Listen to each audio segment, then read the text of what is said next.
ಉಪನೋಂದಣಾಧಿಕಾರಿಯ ಎಡವಟ್ಟು, ಅಪ್ರಾಪ್ತ ಹುಡುಗನ ಮದುವೆ, ಠಾಣೆಯಲ್ಲಿ ದೂರು, ಬಂಧಿಸಿದ ಪೊಲೀಸರು.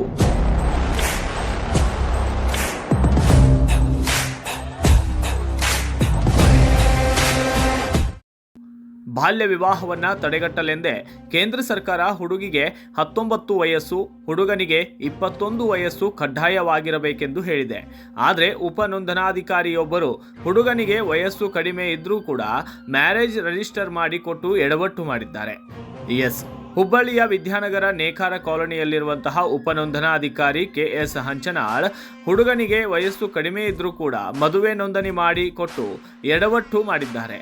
ಇನ್ನು ಸದ್ಯ ಇವರ ಮೇಲೆ ವಿದ್ಯಾನಗರ ಪೊಲೀಸ್ ಠಾಣೆಯಲ್ಲಿ ದೂರು ದಾಖಲಾಗಿದೆ.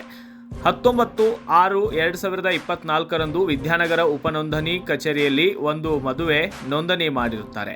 ಆದರೆ ಅಂದಿನ ದಿನಕ್ಕೆ ನೋಡಿದ್ರೆ ಹುಡುಗಿಗೆ 20 ವಯಸ್ಸು ಆಗಿರುತ್ತೆ. ಆದರೆ ಹುಡುಗನಿಗೆ 20 ವರ್ಷ 10 ತಿಂಗಳು ಆಗಿರುತ್ತೆ. ಇದನ್ನು ಗಮನಿಸದೆ ಉಪನೋಂದಣಾಧಿಕಾರಿ ಮದುವೆ ನೋಂದಣಿ ಮಾಡಿದ್ದಾರೆ.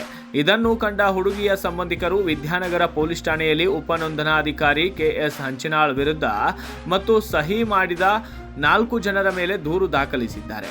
ಆದರೆ ಉಪನೋಂದಣಾಧಿಕಾರಿ ವಿರುದ್ಧ ದೂರು ದಾಖಲಾಗಿದ್ದರೂ ಇದುವರೆಗೂ ಪೊಲೀಸ್ ಇಲಾಖೆ ಈ ಅಧಿಕಾರಿ ಮೇಲೆ ಕ್ರಮ ಕೈಗೊಳ್ಳದೇ ಇರೋದು ಹಲವು ಅನುಮಾನಕ್ಕೆ ಎಡೆ ಮಾಡಿದೆ.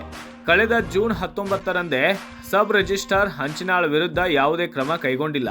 ಅಪ್ರಾಪ್ತ ವಯಸ್ಕರಿಗೆ ವಿವಾಹ ನೋಂದಣಿ ಮಾಡಿಸಿರೋ ವಿಚಾರಕ್ಕೆ ದೂರು ದಾಖಲಾಗಿ 1 ತಿಂಗಳು ಕಳೆಯುತ್ತಾ ಬಂದರೂ ಕೂಡ ಅಪ್ರಾಪ್ತರಿಗೆ ವಿವಾಹ ಮಾಡಿಸಿದವರನ್ನ ಬಂಧನ ಮಾಡದಿರುವುದು ಪೊಲೀಸ್ ಇಲಾಖೆ ವಿರುದ್ಧ ಸಾರ್ವಜನಿಕ ವಲಯದಲ್ಲಿ ಆಕ್ರೋಶಕ್ಕೆ ಕಾರಣವಾಗಿದೆ.